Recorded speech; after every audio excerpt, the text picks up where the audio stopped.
Hello जी, तो स्वागत है मेरे वीडियो लेक्चर सीरीज़ में। तो जैसे कि आप लोगों ने पढ़ा था पिछली बार हम लोग कहाँ तक पहुँच गए थे। हम लोगों ने अपना फिनिश कर लिया था, ये वाला हम लोगों ने सीट फिनिश कर ली थी। हम लोग अलग अलग सिस्टम्स के बारे में बात कर रहे थे कि अलग अलग सिस्टम्स होते हैं मेजरमेंट के लिए। तो आज जो हमारा टॉपिक होगा वो कौन सा होगा, इसके बाद हम लोग समझेंगे कि इसके बाद जो लास्ट में हमारा एम के एस सिस्टम के बाद जो बाद में इस्टेब्लिश हुआ एस आई सिस्टम, हम लोग आज उसके बारे में अच्छी तरीके से समझेंगे। तो मैं पहले ये बता दूं कि ये जो वीडियो होने वाला है पर्टिकुलरली इससे पहले एक पार्ट आ चुका है हमारा क्लास 11 का। तो अब उससे पहले इससे जो वीडियो देखने से पहले स्टार्टिंग का कुछ हम लोग पहले पढ़ चुके थे, यूनिट ऑफ मेजरमेंट और उसके बाद कुछ एग्जाम्पल पढ़े थे हम लोगों ने, ये पहले ही हम पढ़ चुके हैं। और ये वीडियो लेक्चर सीरीज़ है और ये एक प्लेलिस्ट में डाला है, क्लास 11 यूनिट एंड मेजरमेंट नाम से चैप्टर होगा, तो उसमें आप जाके चेकआउट कर सकते हैं प्लेलिस्ट। तो आज हम लोग पढ़ रहे थे वो था हमारा एसआई सिस्टम। तो एसआई सिस्टम के बारे में हम लोग समझते हैं कि ये मॉडिफाई किया गया है, एमकेएस सिस्टम को हटाकर लाया गया था 1971 में। तो अब बेसिकली हम लोग एसआई सिस्टम को समझें कि जितने भी मान चलिए कि एक स्टैंडर्ड बना दिया जाता है, क्योंकि अगर हम लोग बात करें कि अलग अलग कंट्रीज़ की, तो हर जैसे हम लोग अगर एक रीजन की बात करें तो उसमें लैंग्वेज चेंज हो जाती है। तो इस वजह से क्या होता है, तो अब दुनिया भर के जितने भी लोग हैं सब लोगों ने ये डिसाइड कर लिया है कि पूरी दुनिया भर में एक ही मेजरमेंट सिस्टम चलेगा, जिसमें कि किसी को दिक्कत नहीं होगी कि किसी की मेजरमेंट समझने में।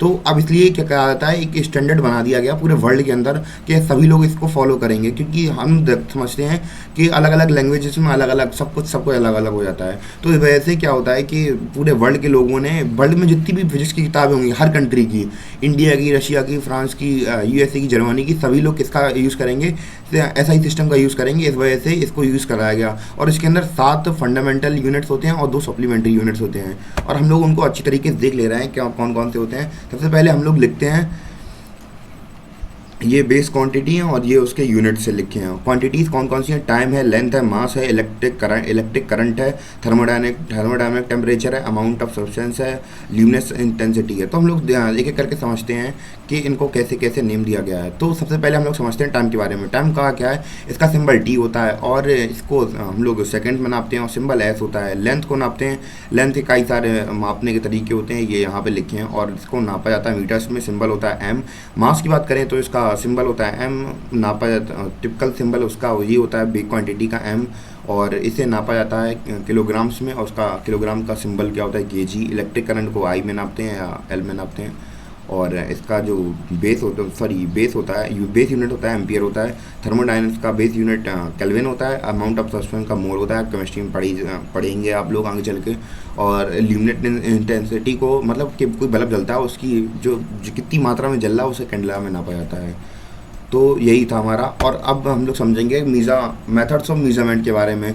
तो अब 2 तरीके से हम लोग किसी चीज़ को मेज़र करते हैं। एक तो होता है डायरेक्ट मेथड।